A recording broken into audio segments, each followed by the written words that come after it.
एक लड़का बैंक में जाता है अपना लोन पास कराने, लेकिन वहां पर जब वो खूबसूरत बैंक मैनेजर को देखता है तो बस उसको देखता ही रह जाता है और उससे कहता है कि मैडम, क्या आप मुझसे शादी कर सकती हो? आप भी अकेली हो और मैं भी अकेला हूँ। लेकिन दोस्तों, वो बैंक मैनेजर कह देती है कि इन बातों के लिए समय नहीं है और जो काम करने आए हो अपने उस काम को अंजाम दो और यहाँ से उल्टे निकल जाओ, वरना बहुत बुरा होगा।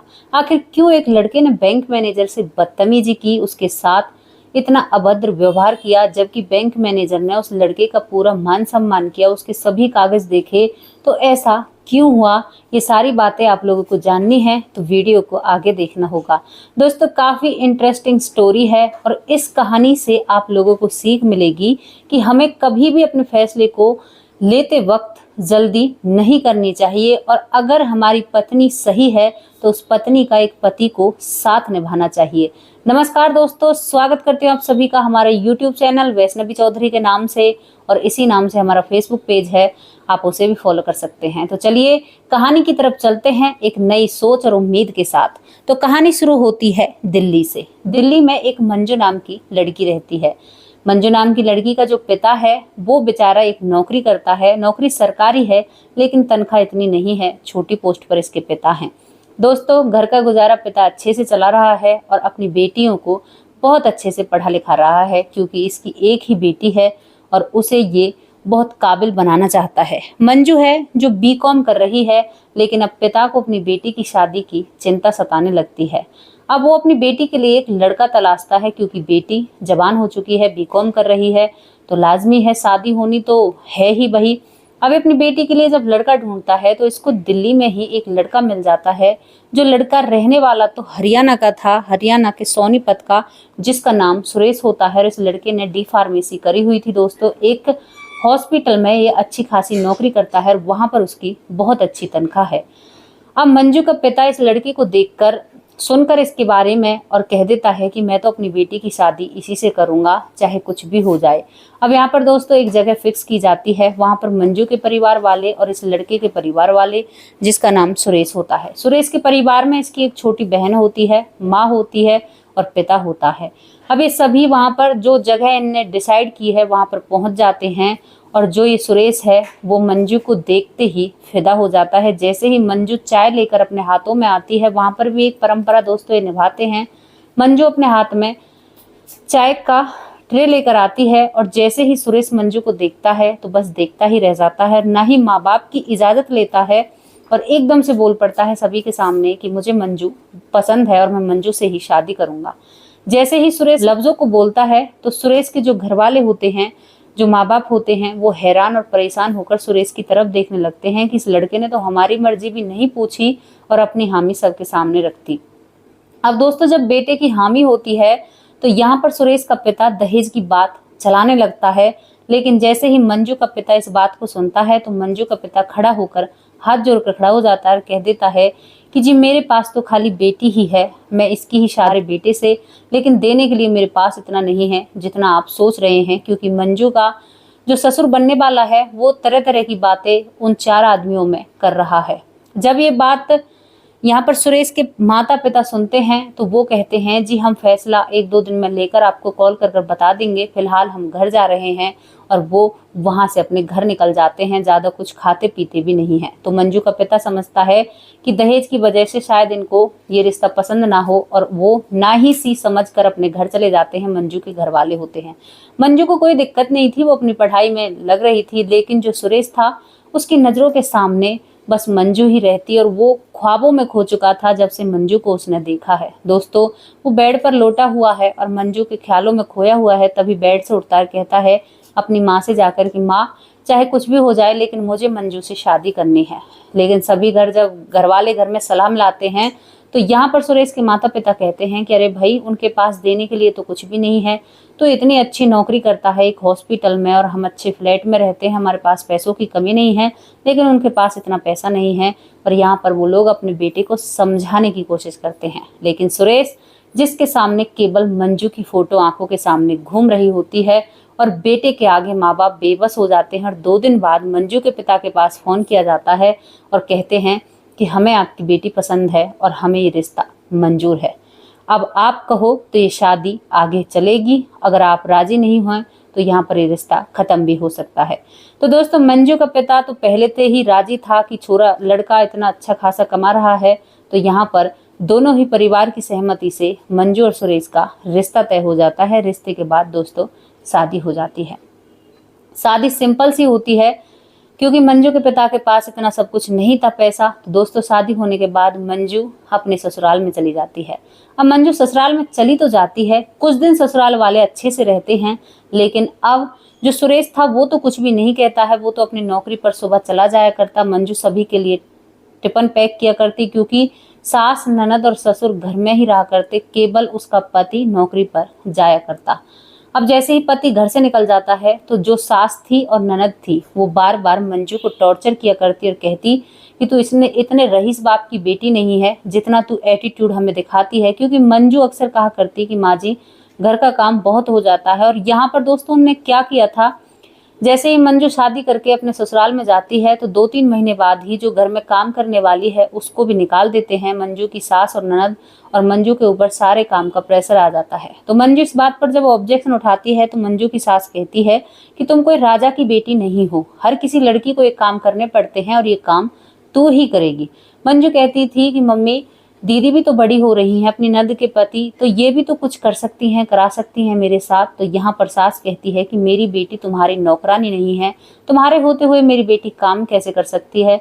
तो दोस्तों यही सब बातें चलती हैं। मंजू सभी को झेल रही है, लेकिन मंजू ने एक शर्त रखी थी, वो अपनी पढ़ाई नहीं छोड़ेगी और उसकी पढ़ाई भी छुड़वा दी जाती है। अब मंजू एक दिन खाना बनाती है, अपने ससुर को खाना थाली में परोस कर देती है, लेकिन वो ससुर भी उस सास के साथ मिला हुआ होता है, बेटी और सास के साथ। और जैसे ही खाना परोसती है मंजू तो वो ससुर थाली फेंककर एकदम से जोर से फेंकता है, जो मंजू के हाथ में लग जाती है और मंजू के हाथ में दोस्तों चोट लग जाती है। अब जैसे ही मंजू के हाथ में, क्योंकि उसमें ना थोड़ी सी किनक सी वो जैसे चटकी हुई थाली होती है ना, तो वो थाली होती है जिससे उसका हाथ फट जाता है और खून निकलने लगता है। अब मंजू की सास अंदर से आती है, जैसे ही शोर होता है तो वो कहती है कि तू हमेशा सबका दिमाग खराब करती है, चल अब इसकी पट्टी हॉस्पिटल में जाकर कराऊंगी। और अपनी बहू को डांटते हुए हॉस्पिटल ले जाती है। वहां पर मंजू की पट्टी कराई जाती है और मंजू को वापस घर ले आते हैं। मंजू घर आती है, लेकिन उसके दिमाग में कई सारी बातें चल रही हैं कि मैं तो इन लोगों को अपना परिवार वाला मानती हूँ और ये लोग तो मुझे अपना मानते ही नहीं है। एक नौकरानी से बदतर मेरी हालत कर रखी है और बात बात पर ये ताना देते हैं कि तू तो एक झुग्गी लायक थी, ऐसे घर में जानी चाहिए थी जहाँ पर खाने के भी लाले थे, अब तू यहाँ पर रानी बनकर हम पे हुक्म चलाना चाहती है और तू अपने ईगो में रहती है। मतलब उल्टा मुझे ब्लेम कर रहे हैं ये लोग। तो वो सोच विचार में बेड पर बैठी हुई होती है।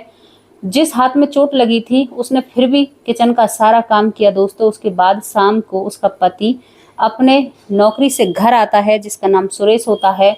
और घर आते ही मंजू बस अपने पति को देखकर रोने लगती है। तो सुरेश कहता है कि क्यों रो रही हो, ऐसी क्या बात हो गई है। तो यहाँ पर मंजू सारी बातें अपने पति के सामने रखती है, लेकिन पति अपनी पत्नी को दिलासा नहीं देता है दोस्तों, उल्टा मंजू को डांटने लगता है। कहता है कि इतनी चोट नहीं लगी है, मगरमच्छ के आंसू मुझे मत दिखाओ, और तुम क्यों इतने ड्रामे करती हो। और माँ बाप तो हर किसी घर में होते हैं, ये तो हर बहू को सहना पड़ता है, ऐसी कोई बड़ी बात नहीं है। और तुम हमेशा छोटी सी बात का इशू बना देती हो, राई का पहाड़ बना देती हो। जब मंजू सुरेश के मुंह से इन बातों को सुनती है तो वाकई में उसके ना पैर कांपने लगते हैं और वो दोबारा से धड़ाम से बेड पर बैठ जाती है और सोचती है कि अब मेरा कोई भी नहीं है। जब मेरे पति ने मेरा साथ नहीं दिया तो अब मैं किससे क्या कह सकती हूँ। दोस्तों उसके बाद भी सास ननद का टॉर्चर कम नहीं होता है और यहाँ पर अब लड़ाइयाँ बढ़ने लगती हैं। और एक दिन सुरेश मंजू को घर से निकाल देता है। मंजू अपने मायके चली जाती है। थोड़ी सी ही लड़ाई हुई थी, सुरेश कह देता है कि तुम कुछ दिन अपने मायके हुआ हो, तुम्हारा दिमाग सेट हो जाएगा। घर से निकाला तो नहीं था, लेकिन ये वर्ड ऐसे बोले थे जो मंजू को खटक चुके थे।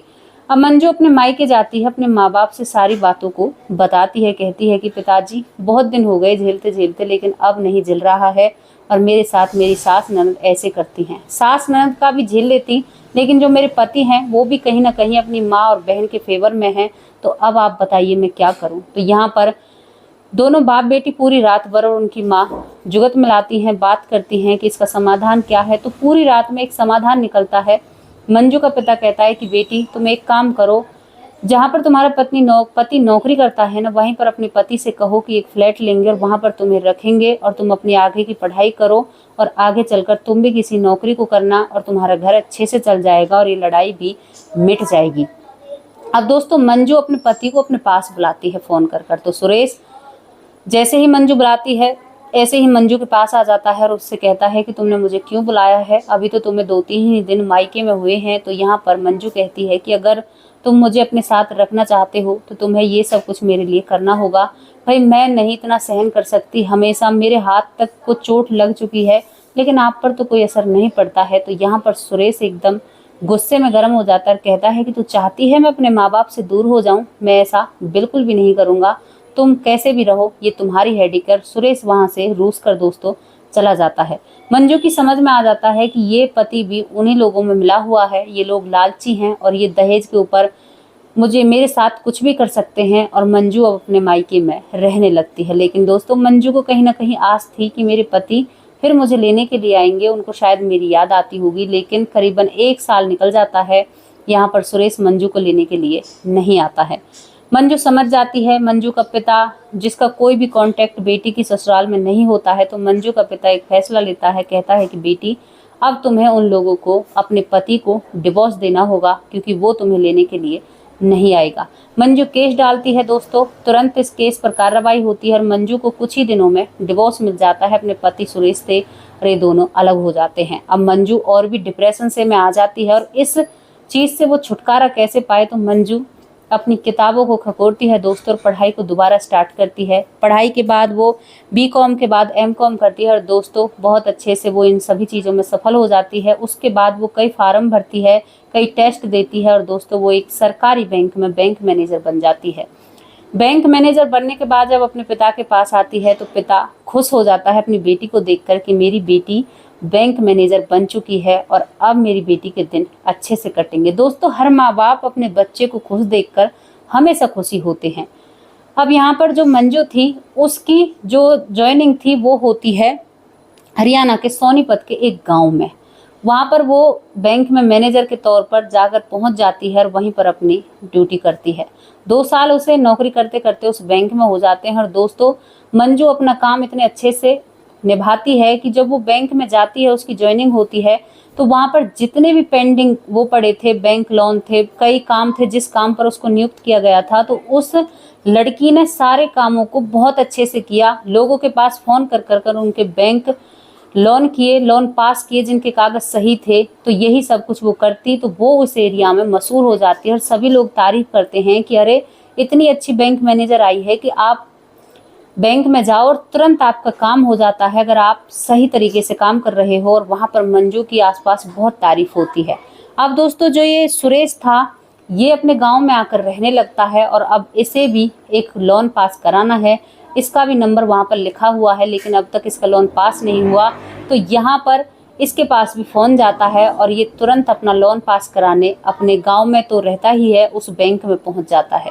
जैसे ही वो बैंक में पहुंचता है तो वहां पर देखता है जिस मैनेजर से उससे मिलना है वो मैनेजर कोई और नहीं है, उसी की वही पत्नी है जो उसे डिवोर्स देकर उनसे अलग हो चुकी थी। अब देखकर तो सुरेश की हवाइयाँ उड़ जाती हैं और वो कह देता है डायरेक्ट ही जाकर कि अरे तुम यहाँ पर क्या कर रही हो। तभी यहाँ पर मंजू कहती है कि आप अपना काम करने आए हो, मैं एक बैंक मैनेजर हूँ और आप मेरी कस्टमर हो, तो उसी तरह से इस बैंक में पेश होना होगा क्योंकि मैं यहाँ पर अपना काम बहुत ईमानदारी से निभाती हूँ। तो यहाँ पर सुरेश सुनकर दोस्तों चुप हो जाता है और वहाँ पर अपने काम करने लगता है। अब जैसे ही मंजू सुरेश के कागज देखती है तो उस कागजों में कुछ कमी दिखती है, तो वो कह देती है कि आपका लोन अभी पास नहीं होगा, आपको अपने कागज कंप्लीट करने होंगे। तो सुरेश कहता है कि तुम पहले मेरी पत्नी थी तो उसी नाते से अब तुम इन जो कागज नहीं है इनके बिना प्लीज़ मेरा लोन पास कर दो। तो यहाँ पर थोड़ी सी मंजू गुस्से में आती है और कहती है कि सुनो मिस्टर, मैं यहाँ पर अपना काम करने के लिए बैठी हूँ, आम जनता की सेवा के लिए बैठी हूँ, मैं ये फ्रॉड काम नहीं करूँगी। और सुनो मेरी बात, अगर मेरा तुमसे डिवोर्स नहीं भी हुआ होता तो भी मैं इस काम को अंजाम नहीं देती। पहले अपने पूरे कागज लेकर आओ, उसके बाद मैं तुम्हारा लोन पास करूँगी। अगर कागज नहीं है तो यहाँ से तुरंत चले जाओ, तुम्हारा लोन पास नहीं होगा। अब दोस्तों ये बात सुनकर सुरेश हैरान सा हो जाता है कि ये कितनी ईमानदार लड़की है। उसके पास रहकर भी उसको ये बात पता नहीं चली थी लेकिन आज बैंक में उसको ये बात पता चल जाती है। अब यहाँ पर जो सुरेश होता है वो अपने घर जाता है और घर जाकर अपने माँ बाबूजी को बताता है कि माँ, अरे वो लड़की मुझे बैंक पर मिली थी जो मेरी पत्नी थी, और मंजू तो वहाँ पर बैंक मैनेजर बन चुकी है और उसी के हाथों में मेरी लोन की फाइल है। आप लोग चाहें तो मैं उनसे मेल जोल बढ़ा सकता हूँ और मैं उनसे शादी कर सकता हूँ। तो माँ बाप जो दहेज के लालची थे वो कहते हैं कि क्यों नहीं बेटा, तू कल से ही उसकी खातिरदारी में लग जा और अपना लोन पास करा ले और उससे शादी भी कर ले। अच्छा है, खाते कमाते घर की मतलब खाएगी कमाएगी, हमारे लिए कमाएगी, तो यहीं पर आकर नौकरी करेगी और सारा पैसा हमारे घर में आएगा। अब दोस्तों, जो ये सुरेश होता है ये अपनी मेहनत में लग जाता है और वहां पर जाकर मंजू के सामने तरह तरह की बातें करता है। कई बार इसके पास जाता है, जब ये अपने कागज पूरे कर लेता है तो मंजू इसका लोन पास कर देती है। लेकिन मंजू भी अब इससे एक बात जानना चाहती है। तो मंजू एक दिन बातों बातों में कहती है कि अरे, तुम तो दिल्ली रहा करते थे, तुम यहाँ पर क्या कर रहे हो? क्योंकि पहले तो उसने गुस्से में नहीं पूछा, लेकिन दोस्तों उसके बाद पूछती है कि काफी टाइम से वो दोनों एक दूसरे को देख रहे हैं, क्योंकि जो सुरेश था वो बार बार बैंक में आया करता और तरह तरह की बातें उससे कह भी दिया करता। मंजू हमेशा उसको डांट कर भगा देती, लेकिन एक दिन वो पूछती है तो जब सुरेश बताता है कि तुमसे तलाक होने के बाद घर वालों ने मेरी दूसरी शादी कराई, लेकिन दूसरी पत्नी भी नहीं टिक पाई, माँ और बहन का यही सलीका था उसके साथ भी, तो वो भी मुझे डिवोर्स देकर चली जाती है। उसके बाद मैं टेंशन में रहने लगता हूँ, चिंता होती है, मेरी नौकरी छूट जाती है। नौकरी छूटने के बाद हम शहर में रहना अफोर्ड नहीं कर पाए, मतलब वहाँ की पूर्तियाँ हमसे नहीं पड़ती हैं, तो हम पिछले बीते 1 साल से इसी गांव में रहते हैं। तो यहाँ पर ये सब कुछ सुनकर मंजू कहती है कि तुम हो ही ऐसे, तुम्हारे साथ ऐसा ही होगा, तुम्हारी माँ बहन ऐसी ही हैं, वो किसी को नहीं डटने देंगी तुम्हारे पास में। और दोस्तों, यहाँ पर जो सुरेश होता है मंजू के सामने अपनी शादी का प्रपोजल रखता है दोबारा से, लेकिन मंजू कह देती है कि नहीं भाई, मैं अब तुम्हारे चक्कर में नहीं आने वाली, तुम जैसे लालची लोगों से शादी करने से बेहतर है कि मैं बिना शादी के ही ऐसे अपनी जिंदगी गुजारूं। अब दोस्तों, यहाँ पर क्या था कि जो मंजू अपने घर जाती है, एक बार के उसके दिमाग में बात आती है कि इसी के साथ पहले शादी हुई थी, डिवोर्स भी हुआ है, इसने तो मुझसे कुछ नहीं कहा था, इसकी माँ पिताजी ने ही कहा। तो वो अपने पिता से जब इन सभी चीज़ों की सलाह लाती है तो मंजू का पिता कहता है कि नहीं बेटी, अब उन लालची लोगों से तुम शादी मत करना, वरना अब की बार वो तुम्हारा जीना हराम कर देंगे और अब तुम अलग भी नहीं हो पाओगी और घुट घुट कर उस घर में रहोगी।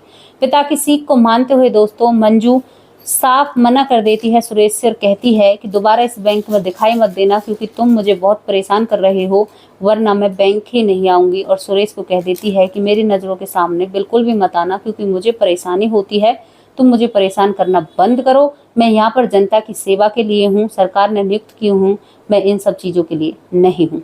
दोस्तों, यहाँ पर जो मंजू थी अपना फैसला ले लेती है, सुरेश को साफ शब्दों में मना कर देती है और अपनी जिंदगी में आगे बढ़ जाती है और सुरेश वहीं पर रह जाता है। तो बताइए, इस कहानी से आपको क्या सीख मिलती है? क्या भावनाएं आपके मन में जागती हैं? अक्सर हम कुछ ऐसी गलतियां कर देते हैं, अगर सुरेश उसी वक्त अपनी पत्नी के साथ खड़ा हो जाता तो शायद आज वो एक बैंक मैनेजर की पत्नी का पति होता और उसकी समाज में काफ़ी इज्जत होती और एक अच्छा सा घर परिवार होता।